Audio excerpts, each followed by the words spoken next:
स्वागत है दोस्तों आपका अपने यूट्यूब चैनल लर्न स्किल्स पे। अगर आपने लर्न स्किल्स को सब्सक्राइब नहीं किया तो सब्सक्राइब कर लें, उसके साथ में बेल आइकन को भी दबा दें।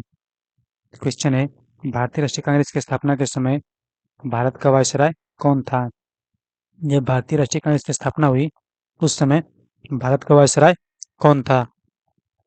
तो था Lord Dufferin. Option C Lord Dufferin. बात करें भारतीय राष्ट्रीय कांग्रेस की स्थापना की तो ये कब किया गया? देखिए 1885 ईस्वी में। 1885 ईस्वी में कहाँ पर किया गया?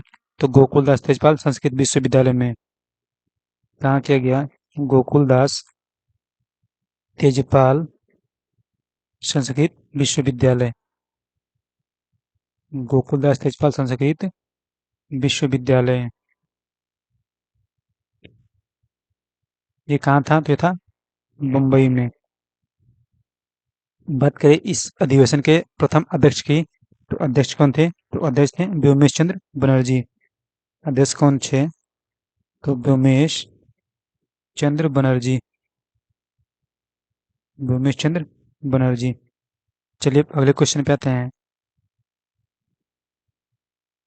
गदर पार्टी का गठन किस वर्ष किया गया था? तो गदर पार्टी का गठन कब किया गया? तो 1 नवंबर 1913 में। बात करें इसके गठन की तो किया गया 1 नवंबर 1913 ईस्वी में। कहाँ पर किया गया? तो अमेरिका के सैन फ्रांसिस्को में। कहाँ पर किया गया? तो अमेरिका के सैन फ्रांसिस्को में। अमेरिका के सैन फ्रांसिस्को में। इसके संस्थापक कौन थे? बात करें इसके संस्थापक की बात करें इसके संस्थापक की तो कौन थे? लाला हरदयाल। संस्थापक कौन थे? लाला हरदयाल। बात करें इसके अध्यक्ष की तो अध्यक्ष कौन थे? सोवन सिंह भाखना। बात करें इसके अध्यक्ष की तो कौन थे? सोवन सिंह भाखना। सोवन सिंह भाखना। तो इसका आंसर हो जाएगा 1931 1913 यानी ऑप्शन सी 1913 ईस्वी में। चलिए अब अगले क्वेश्चन की तरफ आते हैं। वर्नाक्युलर प्रेस एक्ट किस वर्ष में पारित किया गया था? तो ये पारित किया गया था 1878 ईस्वी में। यानी option A vernacular press act 1878 ईस्वी में लॉर्ड लिटन किसके द्वारा? तो लॉर्ड लिटन के द्वारा पारित किया गया था। लॉर्ड लिटन के द्वारा लॉर्ड लिटन के द्वारा पारित किया गया था। इसे मुंह बंद करने वाला अधिनियम कहता है। वर्नाक्युलर प्रेस एक्ट क्या है? क्या कहता है इसे? तो मुंह बंद करने वाला अधिनियम। मुंह बंद करने वाला अधिनियम। मुंह बंद करने वाला अधिनियम भी इसे कहा जाता है। चलिए अगले क्वेश्चन की तरफ आते हैं। गांधी इरविन समझौते पर किस वर्ष हस्ताक्षर किए गए थे? तो गांधी इरविन समझौते पर हस्ताक्षर कब किया गया? तो 5 मार्च 1931 को। वो किया गया 5 मार्च 1931 ईस्वी को। तो इसका आंसर हो जाएगा ऑप्शन बी 5 मार्च 1931 ईस्वी को। इसे पूना पैक्ट के नाम से जानते हैं। इसे किसके नाम से? तो पूना पैक्ट के नाम से भी जाना जाता है।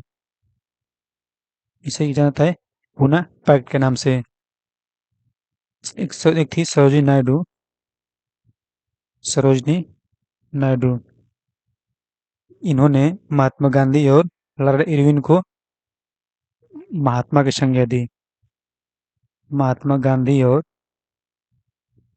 महात्मा गांधी और लॉर्ड इरविन को क्या की? तो दोनों को महात्मा की संज्ञा दी। दोनों को महात्मा की संज्ञा दी। चलिए अगला क्वेश्चन देखते हैं। पूना समझौता किसके किसके बीच हुआ था? पूना समझौता किसके बीच हुआ था? तो महात्मा गांधी और भीमराव अंबेडकर के बीच। यानी ऑप्शन सी पूना समझौता महात्मा गांधी और भीमराव अंबेडकर के बीच हुआ था। तो कब हुआ? तो 24 सितंबर 1932 को। 24 सितंबर 1932 को महात्मा गांधी और डॉक्टर भीमराव अम्बेडकर के बीच पुनः समझौता हुआ था। चलिए अब अगला क्वेश्चन देखते हैं। असहयोग आंदोलन किस वर्ष वापस लिया गया था? असहयोग आंदोलन कब वापस लिया गया? तो 12 फरवरी 1922 ईस्वी को। ये कब लिया गया? तो 12 फरवरी 1952 ईस्वी को। 12 फरवरी 1922 ईस्वी को। तो इसका आंसर हो जाएगा ऑप्शन बी, यानी कि 1922 ईस्वी को। चलिए अगला देखते हैं अब। पानीपत का तृतीय युद्ध कब हुआ था? बात करें पानीपत के प्रथम युद्ध की। पानीपत के प्रथम युद्ध की, तो पानीपत का प्रथम युद्ध कब हुआ था? 21 अप्रैल 1526 को। 21 अप्रैल 1526 को। किसके किसके बीच हुआ? तो बाबर और इब्राहिम लोदी के बीच। बाबर और इब्राहिम लोदी के बीच।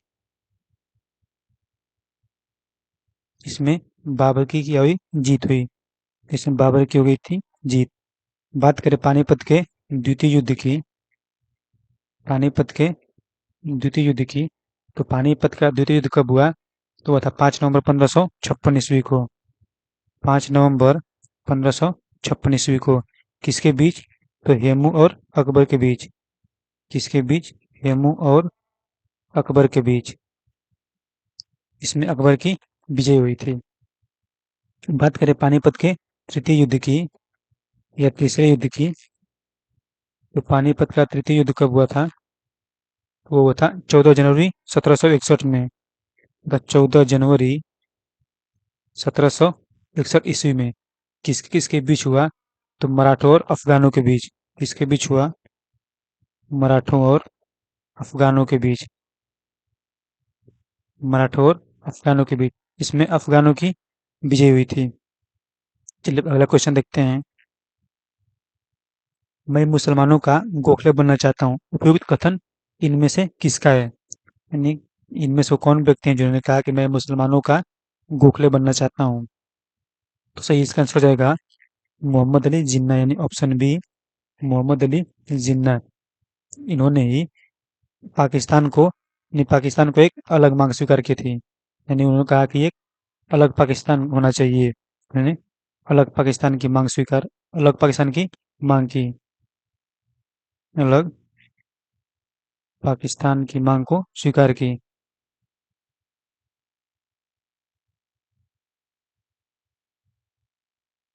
चलिए अगला क्वेश्चन की तरफ आते हैं अब। अगर आपने ये हमारे चैनल लर्न स्किल्स को सब्सक्राइब नहीं किया तो सब्सक्राइब कर लें और इसके साथ में घंटी के बटन को दबाकर नोटिफिकेशन को ऑन कर लीजिए। निम्नलिखित में दिल्ली के किस सुल्तान ने अपनी आत्मकथा लिखी है? इनमें से दिल्ली का वो कौन सुल्तान है जिसने अपनी आत्मकथा लिखी है? तो हो जाएगा फिरोज शाह तुगलक, यानी ऑप्शन डी, फिरोज शाह तुगलक ने अपनी आत्मकथा लिखी है। किस भाषा में लिखी है? तो हो जाएगी फारसी भाषा। कौन हो जाएगी फारसी भाषा। बात करें उस किताब की, तो उसका नाम हो जाएगा फुतहुत फुतहुत ए फिरोज शाही। फुतहुत ए फिरोज शाही, जिसको कि फारसी भाषा में लिखा है। इसी काल में ये फारसी भाषा का सर्वाधिक विकास हुआ था। चलिए अगले क्वेश्चन की तरफ आते हैं। इंडिया होम रूल सोसाइटी की स्थापना लंदन में किस वर्ष में की गई थी? तो इसकी स्थापना किस वर्ष की गई? 1905 ईस्वी में। किसके द्वारा की गई? तो श्यामजी कृष्ण वर्मा के द्वारा। किसके द्वारा? श्यामजी कृष्ण वर्मा के द्वारा। श्यामजी कृष्ण वर्मा के द्वारा। बात करें इसे और किस नाम से जाना जाता है, तो इसे इंडिया हाउस के नाम से जाना जाता है। इसे इंडिया हाउस के नाम से जाना जाता है। इसे इंडिया हाउस के नाम से भी जाना जाता है। चलिए आज के लिए इतना ही, मिलेंगे अगले वीडियो में।